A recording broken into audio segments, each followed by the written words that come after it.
आज आपको एक कहानी सुनाता हूं।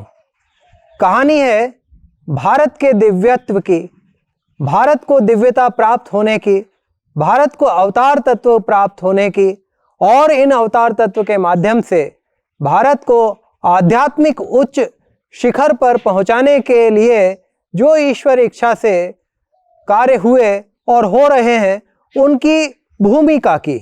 और यह भूमिका बंधी सबसे पहले देरे गांव, एक गांव जो कि कलकत्ता से उत्तर पश्चिम में है, और उस गांव में एक श्री क्षुदीराम जी रहते थे अपनी पत्नी चंद्रामणि जी के साथ में।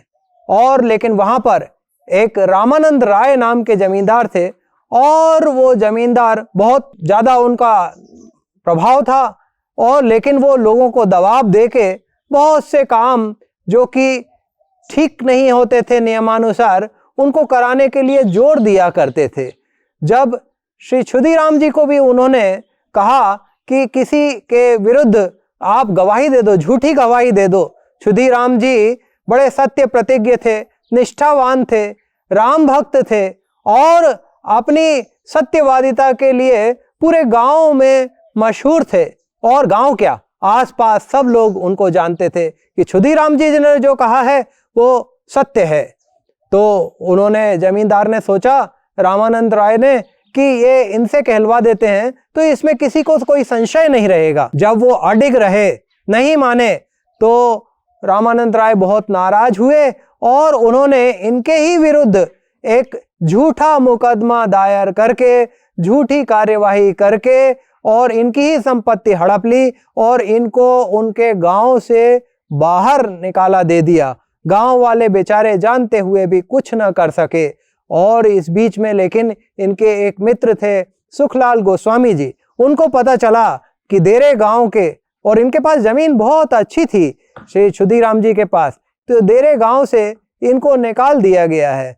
तो फिर उन्होंने, पास का एक गांव था कामारपुकुर जिसमें श्री सुखलाल गोस्वामी जी इनके मित्र रहते थे, उन्होंने कहा कि आप आ जाइए और आप यहीं पे आके रहिए। मैं कुछ झोपड़ियां दे दी और सामने करीब आधा एकड़ की एक जमीन दे दी, और वो जमीन जो थी वो हलदार पुकुर का तालाब था वहां, उससे उसके पास ही थी और बड़ी उपजाऊ थी। उसको कहते थे लक्ष्मी जला। लक्ष्मी जला मतलब धान उसमें उगती थी, लेकिन इतनी धान कि जिसका कोई हिसाब ही नहीं, और उससे ही उनका भरण पोषण पूरा चलता रहा पश्चातवर्ती समय में। और श्री क्षुदीराम जी अपनी पत्नी चंद्रामणि जी के साथ में आ गए, और इनका इतना ज्यादा प्रभाव था, इनकी आध्यात्मिकता इतने चरम पर थी कि जब ये हलदार पुकुर के तालाब में नहाने के लिए जाते थे तो लोग बाग इनको लगातार कतारबद्ध होकर प्रणाम करते थे।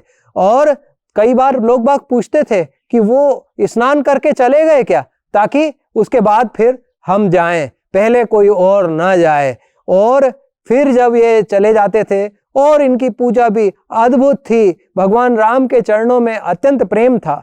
एक बार ये गया जी गए, और गया जी जाके वहां पे प्रणाम करते हैं, वहीं पे कहीं सो जाते हैं, और सोते में इनको एक अत्यंत उच्च आध्यात्मिक स्वप्न, बिल्कुल सीधे देखने वाले से भी स्पष्ट क्या दिखता है कि वहां पे मंदिर में खड़े हुए हैं और वहां पे इनके पूर्वज, बहुत सारे पूर्वज आकर इकट्ठे हुए हैं एक अच्छी उज्जवल ज्योति के रूप में। और देखते ही देखते कि मंदिर के बीचों बीच में एक हरे रंग के दिव्य पुरुष का वहां पे आगमन हुआ, और वो बड़े अच्छे सिंहासन पर बैठे हुए हैं, और वो मुस्कुराते हुए क्षुदीराम जी की तरफ देख के कह रहे हैं कि मैं तुम्हारे घर में पुत्र होकर जन्म लूंगा। क्षुदीराम जी कहते हैं, अरे आपके दर्शन हुए, बहुत आनंद हुआ है, आप तो ईश्वर स्वयं हैं, लेकिन मैं इसके लायक नहीं हूँ। मेरे पास न खाने का है, न ओढ़ने का है, न बिछाने का है, न आपके लिए वो वैभव मैं कैसे जुटा सकूंगा, आप तो ईश्वर हैं। बोले तुम उसकी चिंता मत करो, मैं सब कर लूंगा इसमें, तुमको तो केवल मैं आऊंगा, तुमको सूचना दे रहा हूं, और तुम्हारी भक्ति बड़ी अच्छी है, उससे मैं प्रसन्न हूं। क्षुदीराम जी अत्यंत प्रेम में मग्न हो गए। और लेकिन इसी समय उनकी पत्नी चंद्रामणि देवी जी, जो गया से बहुत दूर बंगाल में कलकत्ता के पास वहां पे कामारपुकुर गांव में उनके घर के सामने ही एक योगियों का शिव मंदिर था। उस योगियों के शिव मंदिर के सामने एक धनी लुहारिन करके एक महिला थी, जो कि उनके साथ में रहती थी उनकी सेवा के लिए और उनके सहयोग के लिए। वो साथ में थी। वो शिव मंदिर से दर्शन करती हैं तो देखती हैं कि बहुत तेज दिव्य उज्जवल प्रकाश आकर उनके शरीर में समा गया और श्री राम कृष्ण देव के आगमन का शुभ संकेत गया जी में भी मिला और कामारपुकुर गांव में भी योगियों के शिव मंदिर से प्राप्त हुआ। और उसके पश्चात ये श्री क्षुदीराम जी वहां पर रहते थे और इनके जो पुत्र हुए श्री गदाधर, जिनको कि बाद में श्री रामकृष्ण परमहंस के नाम से जाना गया, जिन्हें बड़े आदर सम्मान भाव से हम ठाकुर भी कहते हैं। तो ठाकुर श्री रामकृष्ण देव का गांव कामारपुकुर, और इस कामारपुकुर गांव में उनकी आध्यात्मिक यात्रा नैसर्गिक वातावरण में हुई। इनको वहां पे पाठशाला में भी भेजा गया, लेकिन लाहाओं की पाठशाला थी, लाहा वहां के जमींदार थे, उस पाठशाला में उनको भेजा गया और उस पाठशाला में पढ़ने में उनका नहीं था। वो तो जाके कुछ समय जाते थे और फिर छात्रों के साथ में मानिक राजा के आम का बगीचा जो था वहां पास में, वहां चले जाते थे और वहां पे अच्छी अच्छी कथाएं सुनाते थे, अच्छे अच्छे नाटक करते थे और बड़ा आनंद से रहते थे। और बताते हैं कि वहां पे भी वे समाधि में पहुंच जाते थे। तो ये जो गदाधर हैं बड़े भाई राम कुमार थे और ये बड़े भाई राम कुमार जी के साथ ही फिर बाद में कलकत्ता गए और फिर वो दक्षिणेश्वर मंदिर प्रांगण में भी पहुंचे। वहां पे उनकी दिव्य आध्यात्मिक आराधना दक्षिणेश्वर मंदिर में भी प्रारंभ हुई। जब कामारपुकुर गांव में हलदारपुकुर तालाब पर वहां पे वो बात करते हैं, कभी भुरसुवो गांव की तरफ जाते हैं, कभी अनूड़ की देवी के दर्शन करने जाते हैं, तो रास्ते में ही उनको दिव्य समाधि प्राप्त हो जाती है। और एक लाहाओं की ही परिवार में एक उनकी पुत्री थी जो कि प्रसन्ना नाम था। उसने देख के कहा था इनसे, श्री रामकृष्ण गदाधर से, कि देखो तुम साधारण मनुष्य नहीं हो, तुम तो बहुत दिव्य हो और तुम क्या हो तुम ही जानते हो। तो ये बात है कि ईश्वर तत्व के बारे में बहुत से लोगों को ईश्वर कृपा से ही बहुत पहले ही पता चल जाता है कि कोई दिव्यता प्राप्त बालक है इस गांव में।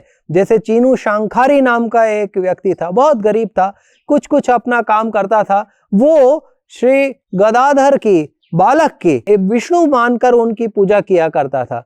तो चीनू शंखारी का बड़ा नाम है, धनी लुहारिन का बड़ा नाम है, प्रसन्ना ने भी इनको पहचाना और लाहाओं की पाठशाला में पढ़ते रहे। कामारपुकुर गांव में साधु लोग हैं, उनकी सेवा करते रहे। कामारपुकुर गांव में साधु लोगों की सेवा करते रहे, उनसे बातचीत करते रहे, उनसे आध्यात्मिकता का रुझान प्राप्त करते रहे, क्योंकि यहीं से इनके घर से ही सामने से ही होके जो रास्ता जाता था वो कई दिव्य क्षेत्रों के दर्शन के लिए साधु लोग आते जाते रहते थे। तो वहां पे एक जगह थी, धर्मशाला थी, जहां पे वो आकर रुकते थे। लेकिन जब ये गदाधर से उनकी मुलाकात होती थी तो भले उनको एक दिन रुकना हो, 3 दिन 4 दिन और रुक जाते थे और उनसे बातचीत करते थे। इनकी माँ को लगा ऐसा ना हो कि मेरा पुत्र बहुत ज्यादा साधुओं के पास जा रहा है तो इसको लेके ना चले जाएं।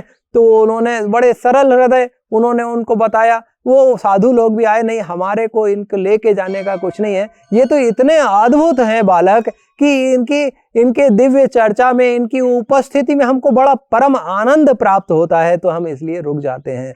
तो इनके दिव्य प्राप्तियों को आप ये देखिए कि एक बार बरसात के बादल चले आ रहे थे और ये खेत में अपना मुरमुरा चबाते हुए चले जा रहे थे और देखते क्या है कि काले बादलों के पीछे से और बादल आ गए और बादल आ गए, बहुत घने बादल आ गए और कुछ सफेद बगुले भी वहां पे उड़ते हुए दिखे और उस दिव्य दृश्य को देख के इनको गहरी समाधि प्राप्त हो गई। तो समाधि होना बचपन से ही बार बार लगा रहा। एक बार क्या हुआ कि शिवरात्रि का महोत्सव था गांव में और वहां पे शिवरात्रि का नाटक खेला जाना था, लेकिन जो शंकर जिसको बनना था, भगवान शंकर, वो जो कलाकार था, लड़का था, वो अचानक बीमार पड़ गया।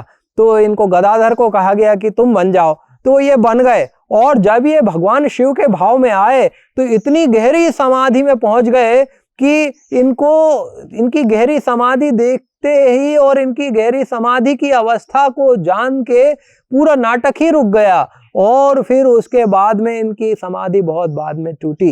तो सब लोग जान गए कि ये दिव्य बालक है, ये ईश्वरीय कृपा से, ईश्वरीय इच्छा से और ईश्वर ही स्वयं होके अवतीर्ण हुआ है और ये आगे चल के पूरे भारत का, पूरे विश्व का मार्गदर्शन करेगा। और उसी समय नहीं, आगे आने वाले समय में जैसे जैसे समय आगे जाता जा रहा है, हमको उनके दिव्य बातों की गहराइयों का पता चलता जा रहा है। और सरल हृदय, जैसे उनके पिताजी, जैसी उनकी माँ, वैसे ही गदाधर। और जब ये हो जाते हैं, आते हैं, जाते हैं, और इनके पिताजी तो एक बार उनको स्वप्न में देखा कि अरे भाई, मैं यहाँ पर पड़ा हुआ हूँ बहुत दिनों से और तुम मेरे को आके अपने घर में लाओ, मंदिर में स्थापित करो।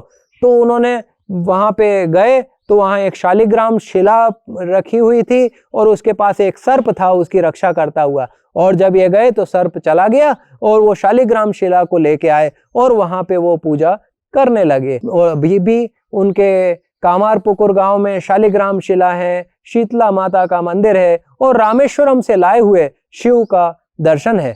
तो श्री राम कृष्ण देव वहां पे जाते हैं अपनी साधना के लिए, भूतिर खाल में जाते हैं, बगीचे में जाते हैं, श्मशान में जाते हैं, जंगल में जाते हैं, नदी किनारे जाते हैं और अपने मित्रों के साथ जाते हैं। और कहीं कहीं पे रामायण और भी बहुत सारे दिव्य ग्रंथों की बातचीत करते हैं, दिव्यता के संदेश देते हैं और गांव के लोग आकर उनको सुनते हैं। तो श्री राम कृष्ण देव के बहुत सारे बातों को प्राप्त करते हुए हम इसका अनुशीलन करें, अनुमोदन करें। और अनुमोदन हम क्या करेंगे, ये तो श्री राम कृष्ण देव की बहुत सारी बातों को हम हृदयंगम करें और उसको हृदयंगम करते हुए अपने जीवन को सफल बनाएं। और कामारपुकुर गांव की दिव्यता और उन दिव्य संत कहें या दिव्य अवतार कहें या दिव्यता प्राप्त मनुष्य कहें, जो भी कहें, वो हमको आवश्यक ये है कि उनके बताए हुए मार्ग पर चलने के लिए अपने कदम को प्रशस्त करना होगा। हरि ओम तत्सत, हरि ओम तत्सत, हरि ओम तत्सत।